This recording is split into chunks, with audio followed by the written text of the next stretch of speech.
Il y a cette idée selon laquelle l'harmonie est une chose qui s'obtient. C'est-à-dire, si on a de l'argent, on peut payer notre harmonie. Si on a du pouvoir physique ou mental, on peut se battre pour gagner notre harmonie.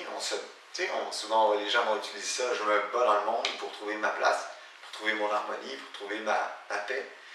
Et il y en a qui pensent aussi qu'on peut par l'obtention d'un objet en particulier, obtenir l'harmonie.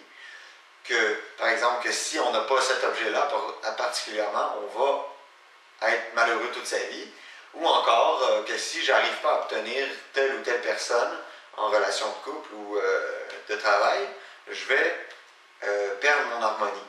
Cette personne-là est en mesure de m'enlever mon harmonie. Souvent, on a l'impression de prendre l'harmonie comme ça, c'est quelque chose qui se prend et c'est quelque chose qui se perd. Et puis ça vaut la peine de se demander pendant quelques minutes. D'ailleurs, c'était pas plus long que ça la vidéo que je compte faire aujourd'hui, mais simplement qu'on prenne le temps de méditer un peu là-dessus sur la nature de l'harmonie, et puis comment elle arrive dans notre vie. Parce que tant que cette idée-là n'est pas claire dans notre tête sur comment l'harmonie arrive, comment l'harmonie se manifeste, eh bien, on ne va pas l'expérimenter nous-mêmes. Juste un moment, je vais partir... J'avais pas parti le micro, maintenant vous devriez m'entendre en principe. Donc, là, on peut se poser la question, d'où vient l'harmonie? En se demandant, moi je trouve que l'harmonie est facilement accessible et facilement perceptible dans la nature. Et puis, si on regarde par exemple dans un arbre, on peut étudier un peu où est le pouvoir dans l'arbre. Hein? Où est le pouvoir d'un arbre? Quand l'arbre grossit, tout ça, premièrement, il faut comprendre que, comme on avait fait une vidéo là-dessus, l'univers ne se divise jamais, il se multiplie. Il multiplie sans arrêt ses avoirs et ses ressources ne sont pas des ressources matérielles, mais des ressources spirituelles. Et puis quand on peut se demander d'où vient le pouvoir d'un arbre. Hein?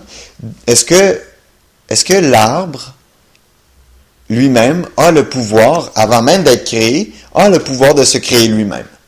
La réponse me semble évidente, mais si on se pose la question, on se rend compte que l'arbre n'a pas le pouvoir de se créer lui-même. Il doit y avoir un principe supérieur qui permet à l'arbre de s'organiser, qui permet à l'arbre de trouver son accomplissement en tant qu'arbre. Cette forme-là doit trouver son accomplissement grâce à une intelligence qui est antérieure à la forme. C'est-à-dire, lorsque vous voyez l'arbre se concevoir, le pouvoir n'est pas dans l'arbre, mais est à l'extérieur de l'arbre. Le pouvoir est je veux pas dire qu'il est à l'extérieur, mais il est en l'arbre en même temps que la source de cette intelligence-là n'est pas spécifiquement dans l'arbre, n'est pas dans l'arbre. Et puis, donc, quand on médite un peu là-dessus, on se rend compte que non seulement l'arbre, le pouvoir de conception de l'arbre n'est pas un pouvoir il n'est pas dans la matière, mais que l'harmonie lui-même qui est produit dans l'arbre, parce que après que c'est ce qu'on peut voir, c'est que l'arbre est totalement harmonieux. Il va produire des fruits, il va être autosuffisant en tous sens. Vous n'allez jamais voir un arbre qui va devoir se battre pour obtenir les fruits d'un autre, ou pour obtenir la pluie d'un autre, ou obtenir quelque chose d'un autre arbre. En lui se trouve le principe qui le supporte en entier. Il produit sa propre nourriture grâce à ses feuilles, et il en produit abondamment. Son abondance ne dépend d'aucun contexte, il ne dépend d'aucune autre forme autour de lui. Et donc le pouvoir de l'harmonie de l'arbre n'est pas dans l'arbre. On pourrait dire qu'il est à l'extérieur, mais la source n'est pas dans l'arbre. C'est une conscience transcendantale. C'est une intelligence qui est transcendantale, qui transcende la forme et qui est antérieure à la forme. Et puis, en ce sens, je vous invite vraiment à méditer là-dessus et vous demander, puisque le pouvoir n'est pas dans l'arbre, le pouvoir d'harmonie n'est pas dans l'arbre, où est-il? Parce que souvent, nous, on a l'impression, en tant qu'humains, et puis on n'est pas différent d'un arbre, en fait. On est un arbre qui marche, comme le dirait si bien Ramana Maharishi,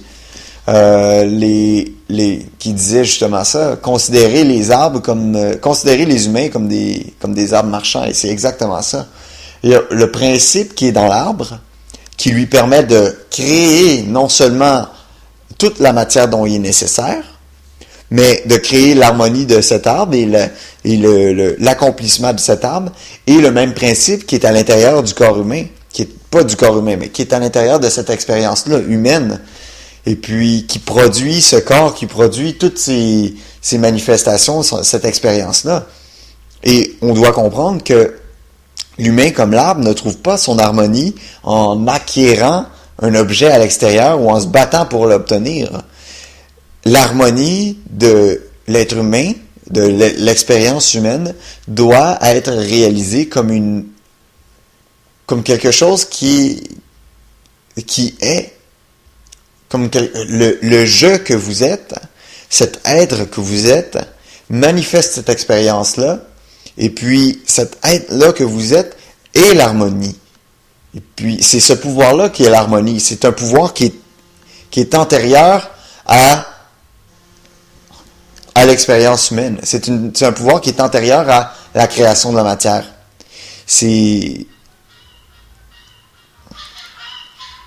Désolé, c'est mon cellulaire, là.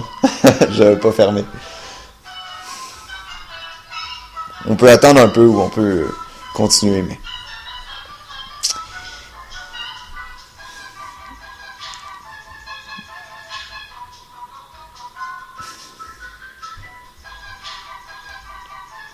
Vous entendez peut-être pas, mais au pire, on va continuer.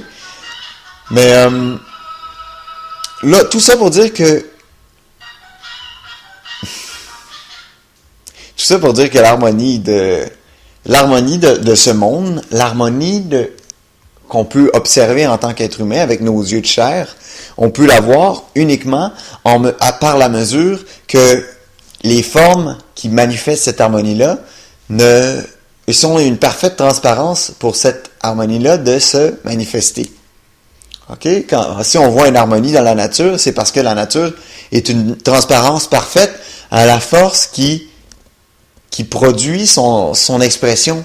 Et puis, l'être humain aussi n'est pas dépendant d'un objet extérieur ou n'est pas dépendant d'une personne pour obtenir son harmonie. L'harmonie, il est lui-même, sa vie est une expression d'harmonie. Maintenant, dans quelle mesure il peut réaliser cette vérité-là, puis laisser l'harmonie parler, et laisser ce plein pouvoir-là parler, eh bien, c'est dans cette mesure-là qu'il va l'expérimenter, qu'il va expérimenter la paix.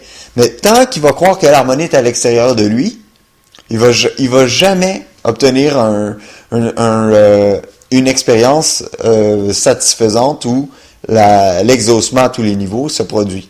Parce qu'il va toujours, si, par exemple, il réussit à obtenir quelqu'un d'autre qui lui donne de l'amour dans une relation de couple, mais eh bien, c'est la forme que prend l'univers pour...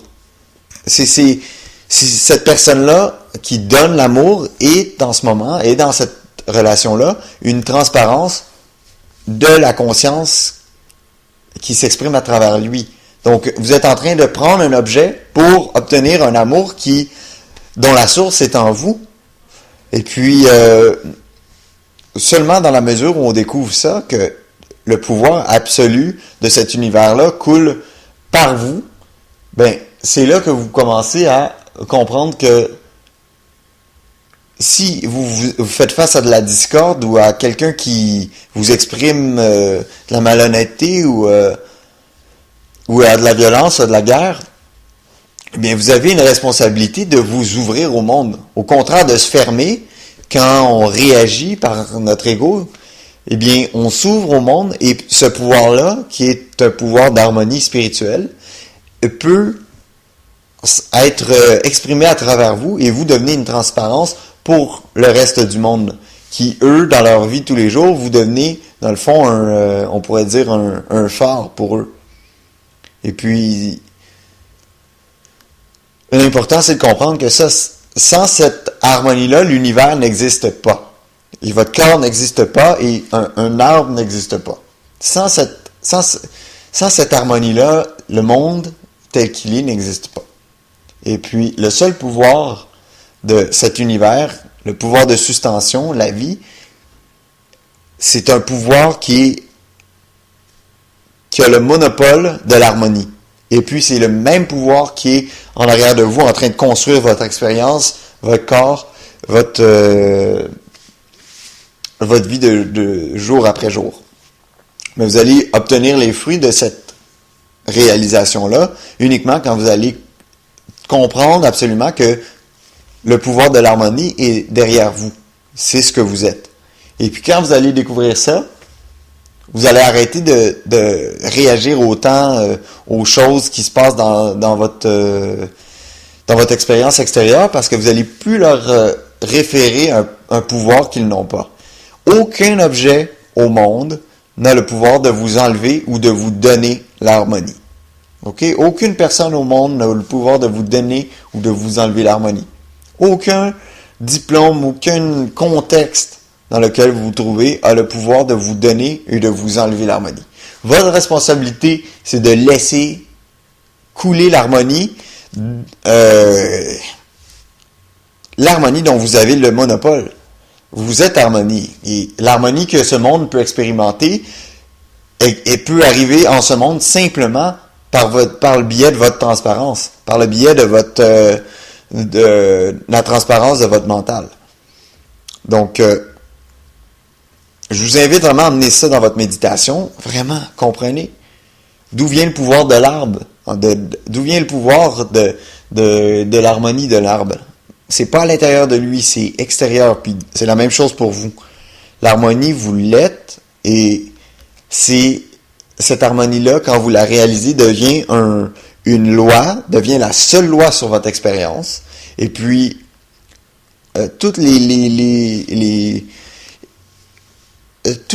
enseignements spirituels qui n'ont jamais été donnés avec une grande puissance au fil des âges, vous allez les comprendre de ce point de vue-là, d'un point de vue d'une harmonie qui se donne. C'est une harmonie qui se donne et qui doit se partager. C'est votre responsabilité ici. À mesure de ce partage-là, va se manifester à l'intérieur de vous une harmonie à tous les niveaux. Mais il faut que vous réalisez que l'harmonie, c'est pas quelque chose que vous pouvez obtenir. C'est pas quelque chose duquel on peut vous séparer, mais c'est la source même de votre existence. Et cette existence-là apparaît en tant qu'être humain, en tant que vous-même. Et seulement quand vous relaxez dans cette réalisation-là, vous voyez que toutes les choses, toutes les oppositions, les discordes, les bombes nucléaires qui pouvaient se rendre vers vous vont être la face du monde va être la face du monde dans votre expérience va être vraiment métamorphosée d'une façon que vous ne pouvez pas imaginer. Donc, mais il faut prendre il faut réaliser le monopole de cette harmonie-là que vous êtes.